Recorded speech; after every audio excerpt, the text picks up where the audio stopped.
Hey everybody, coming to you from St. Helena Parish today. I am standing in a park and you can see two trees behind me that have been pulled from the roots. And yes, some people are saying, oh, they're just trees. No, that's the problem. Here in St. Helena Parish, there are several trees, so much so that they have caused so much destruction. The power lines are completely taken out to the point that the power companies are having to rebuild, not just repair, rebuild everything. And the worst part about St. Helena Parish, y'all imagine this, it's hot right now. So many of you have generators by now. It's been a week now. Some of you guys do have power, but if you're running on generator, it's still hot. Imagine half of this parish, at least half of this parish, the people don't have generators. At night, feel like you're just smothering to death. I need one. We can't do anything, we can't heat food, we can't do anything. There are a few MREs come through every now and then. Life is just hectic here.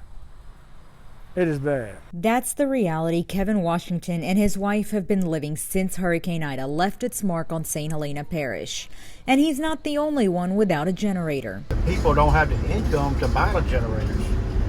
The lady lives in this house, no generator. Pine Grove Fire Chief Kenny Smith showed me around town. He said nearly 60% of the people in St. Helena Parish do not have a generator.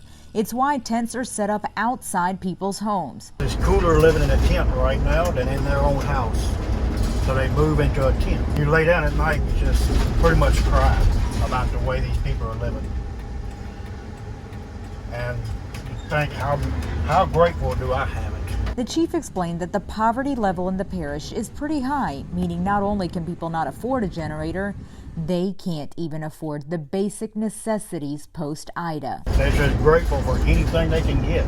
If somebody don't bring them food or water, they don't have it. She's picking up for herself and her neighbors. Well, MREs for now. That's all. We only got one box. You're going to have to come back tomorrow and get some more. It's why FEMA is now giving out water, ice, and MREs daily. Thanks, guys. Thanks for everything you're doing. You're welcome. Plus, the fire department has been cooking, and then crews go deliver it to many in Pine Grove. Driving around the parish, the amount of trees down is what did the most damage. You can see a cemetery here with a tree still over the grave sites. And this is what's left of a shed. This is a 16 by 20 utility shed. But the storm, the tree fell right on top of it. More than a week later, there are still very low-lying power lines throughout the parish. You get down this road, the power line's still too low for a fire truck to use down. In fact, the uprooted trees damaged the natural gas line to Pine Grove and Montpelier. They had to call in someone from neighboring East Feliciana Parish to fix it.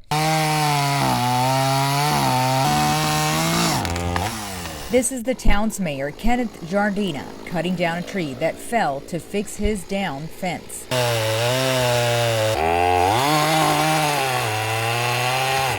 I've been here for 65 years, and I barely remember, Betsy or Camille or whatever it came through in the 60s, 62 or so. I barely can remember it, and I know we had some major damage then, but I believe this is the worst I've seen in my life. I've been through Katrina, Andrew, Rita, all of them, and this is the worst I've seen Montpelier hit, this area. He said he started cleaning his property way out in that corner last Monday. Nearly a week later, he's made it this far. Damage like this, where the roof flew off and is now in front of this abandoned building. That's what the mayor is talking about. This building is across the street from Kevin Washington's home, who is counting his blessings that roof did not land on top of his home. I'm old enough to have went through Hurricane Betsy, September 9th, 1965. I never saw anything like it, never, in my life, and hope I never will again. He's lived there for 25 years and rode out Ida in his home with his wife. My house felt like it was gonna blow away. Debris was hitting it from the building across the street. My wife was terrified.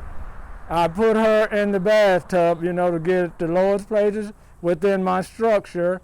And then I just had to sit there and ride it out and just keep praying to God. And after it had passed, and the nights after it had passed, and to live without any electricity, anything like at night feel like you're just smothering to death.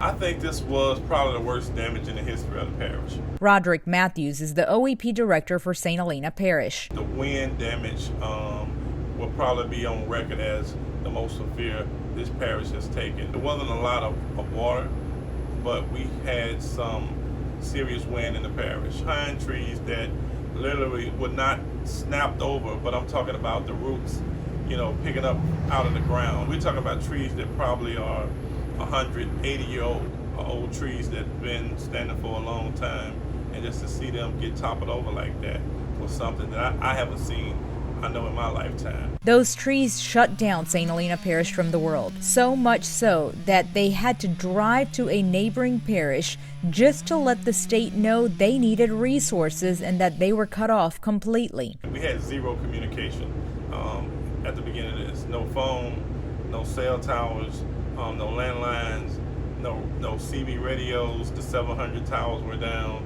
no internet, so we had no way of communicating out. We had zero residents with power in the parish. A lot of times you have storms, you may have communities that are out, but some communities have electricity.